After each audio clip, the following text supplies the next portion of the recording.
Carlton Anderson, he is just a good old country boy. The first thing he walked in, he said, "Hey, y'all," just like that. And honestly, that's why I love country music so much. You guys are so down to earth. There's no diva in here. There's no, It's so funny you say that because I heard a bird actually doing that yesterday while I was walking. And you're like, "Cardi, where are you? What tree are you in, Cardi?" It's probably because people have been doing that. But I don't know, yeah. Down to earth, yeah. Thank y'all for having me. Of course. You have done something. You've accomplished a lot, of course, but there's a little secret I heard. I have never had a chance to meet the king of country, George Strait. Yeah. And I understand you had a really awesome opportunity. Yeah, well, I'll tell you what, I honestly didn't want to meet him, but You didn't want to meet him? Well, it wasn't even the "Don't Meet Your Heroes" because I could probably sing every damn George Strait song there is right now. Okay. But it's like it was just one of those things. I was like, I don't know if I want to meet him right now. We were going to go watch the show, but we ended up meeting him. Bob Kingsley was there, and I got freaked. I think I got more freaked out meeting Bob than I did George. But funny. You say humble. This is funny. It kind of adds into this story, but. I walked up to him, just said, "Hey man, thanks for the music," looked him in the eye, whatever. And his publicist, E.B., started talking and said, "Hey, Carlton's with Sony Records on Arista, and he's got a publishing deal with Warner Chappell." And she's like talking me up and all this. Oh my gosh. Something I wouldn't do, just naturally. And he kind of looks at me with that like grin and he goes, "Oh, cool." And that was it.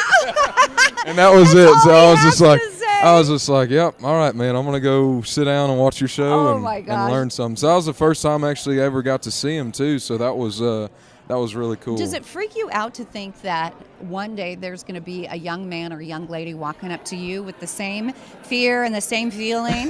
Does that freak you out? I always see. That's the thing. You don't when you're standing in the boots. I guess you don't really look at it that way.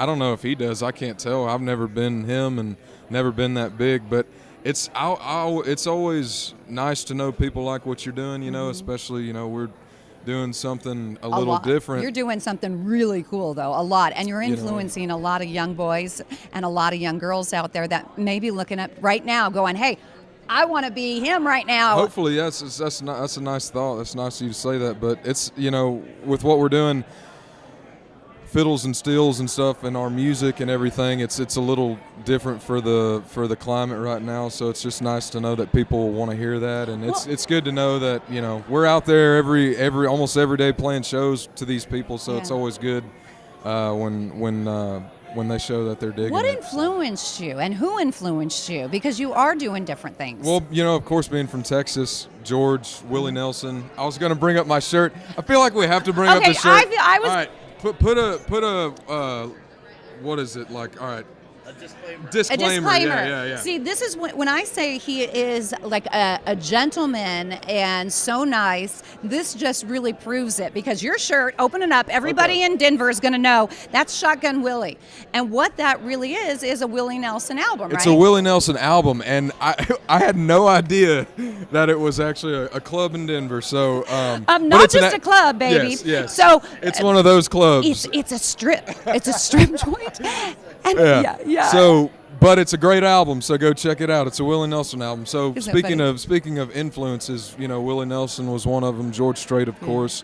I could go on and on. Roger Miller. I mean, just on and on. Alan Jackson. But just country music that spoke to the common man and that spoke to not just Friday and Saturday, but Monday through Sunday, because that's what country music is. It absolutely it really is. So. Quickly, your single? We got Drop Everything out right now, and Keep Abilene Beautiful and Country Music Made Me Do It. You can find that anywhere you find music. Thank you so much. I could talk to you all day. They're telling me to rap. God bless. Thank you so much. And keep doing what you're doing. Yes, ma'am, I will. Thank you all.